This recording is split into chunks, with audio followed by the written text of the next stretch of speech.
Thanks very much, Caroline, and good morning, everybody. To everybody who's attending the webinar, and thanks for confirmation of seeing the slides as well. A couple of people I see on the chat there sending messages.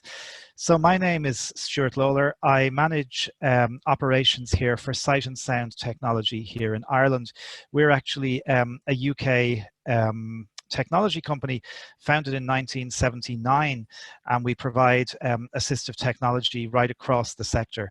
And I'll talk a little bit about Sight and Sound in a moment. I suppose the background for me, or the context, I suppose, for me, and I think this seminar is, well, of course it's really timely, but we've all been thrown into online living, whether we want to or not. And some people who have never experienced online meeting platforms have been forced to use them literally overnight. And when we think about accessibility in online meeting platforms, I suppose we're always trying to think about what is going to allow people to use as many, and well, hopefully all, but if not all, as many of the features that that meeting platform provides. So I thought the results of the poll were really interesting there that Caroline put up, because I'm really focusing today on Zoom and Microsoft Teams, which are the platforms that we use here at Sight and Sound. And it's really interesting because we've had to, I suppose, adapt our own habits around meetings, and also adapt our habits around being able to respond. If somebody says, I want to meet on Teams, then we have to set up a Teams meeting. If someone says, I want to meet on Zoom, and we have also done other things like, for example, Skype for Business and WebEx very occasionally.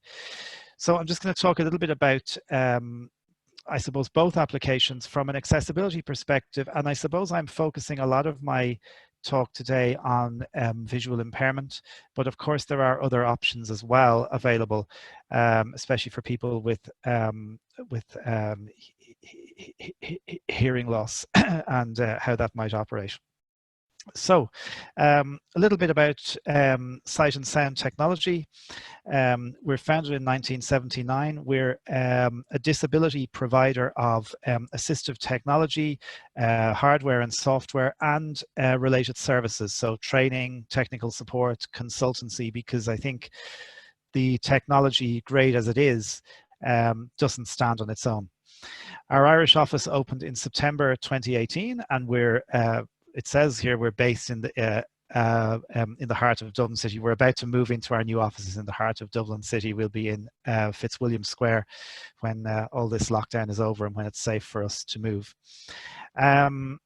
So we provide to people in corporate sectors, and also in the education field, and also to users, just customers who wish to use our technology, end users, I suppose. So what makes an accessible meeting space? I was thinking of a couple of things that are key in terms of meeting spaces and what needs to be done. So elements are clearly labeled for screen reader users to access. I think clear labels, clear and concise labels for elements that are key, for example, the chat button, the Q&A button in the context of this webinar, for example, and that people can clearly find them. Keyboard shortcuts are available for common options, for example, starting and stopping video or muting audio. These are really important things. So when Caroline was asking me today to mute my video or turn on my video, turn on my audio, these are keyboard shortcuts that I could press, and I know confidently that they will be done. In fact, my screen reader will give me feedback to say that they have been done. Cross-platform accessibility on mobile and desktop. I suppose so many of us now are using mobile devices as well. And for things like webinars, I suppose people are consuming content whilst they're doing other things. So they're often doing it on their mobile. So a companion mobile app with the same functionality or similar functionality to what's found on the computer version is often important, and requires minimum technical know-how to use. I think this is not really an accessibility thing, it's also a usability aspect, that there are so many people, as we said earlier on, who've been just dropped into this online space. It needs to be easy, it needs to be straightforward to use. Okay, so we look a little bit at Zoom, which is interesting because I had been using Zoom for about 2 years before all this happened. So I've been using Zoom for a little while. And why Zoom? So a few things that I like: virtually no latency when transmitting audio and video. It's probably fair to say that's probably changed a little bit just because so many people are using these platforms in the last 8 or 9 weeks. Clearly labeled meeting controls, that goes back to what we were talking about a few minutes ago. Easy to navigate chat interface for communication during meetings or presentations. And again, I think that's really important because that interpersonal chat, the chat between participants, messages, maybe URLs being put in the chat field is really important for people to be able to access. Options to be able to attract attention, such as raising your hand. Again, keyboard shortcuts are available for that. Easy for those who do not have the app to join. And for users with impaired vision, it is the most accessible platform. You can also assign people to caption the meeting or webinar, and captioning, of course, is extremely important. So why Microsoft Teams, and what does Microsoft Teams have available that might be of interest? So it integrates seamlessly into the Microsoft Office suite, allowing for real-time collaboration. So I suppose in particular, if your organization is using Microsoft Office already. So for example, we've used Teams to have meetings where maybe a number of us are working on a document. And I think in particular for screen reader users, this was always challenging, because this stuff couldn't be done in real time. But with Microsoft Teams and Office 365, collaboration does happen in real time, and you will get audible feedback if somebody is making a change to a document that you're working on, which is really good. Easy to navigate interface, clearly labeled elements and meeting controls. Auto-generated live captioning for deaf or hard of hearing users. A browser-based experience for those who do not have the application installed. So for many people who don't want to have to download a client, you can join a Microsoft Teams meeting on the web. It's a very nice, clean interface for that as well. And ideal for organizations where Office is the primary information system. A little bit just to put up here about mobile platforms. Both Zoom and Teams have excellent mobile applications. For many users, the mobile experience is a much easier and simpler way to join the webinar, where viewing is the primary aim, or the primary experience, I suppose. So many people will use the mobile app to join a meeting or join a webinar and just listen and view.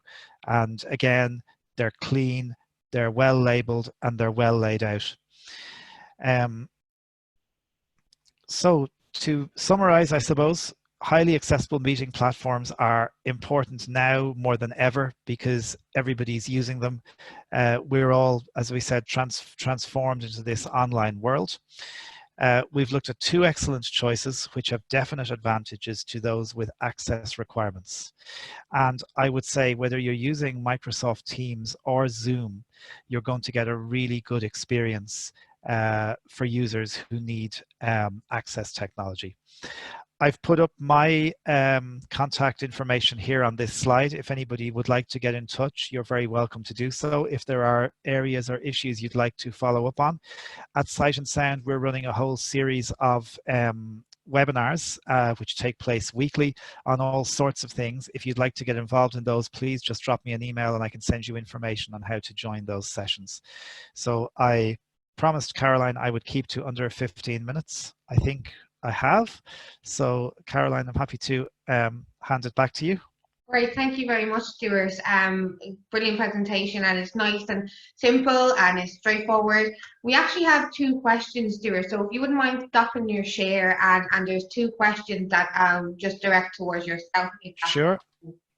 So the first question came in from Philomena Gerwin. She said, "Hi Stuart, Philomena here from the IHREC, so that's the Irish Human Rights and Equality Commission. Said many thanks for presenting today. So with regards to mobile apps, are they viable across all mobile types, or do they vary depending on the type of phone, so Android, iPhone, etc.?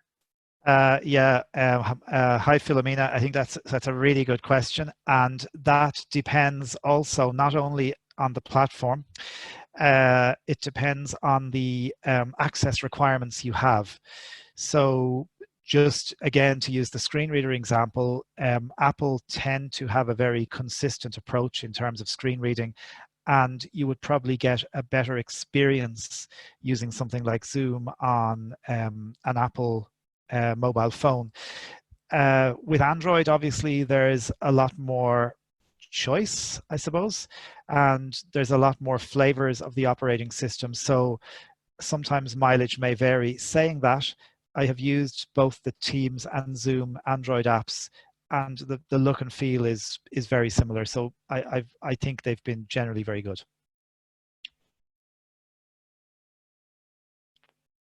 Brilliant. Thank you very much, Stuart. There's actually a second question.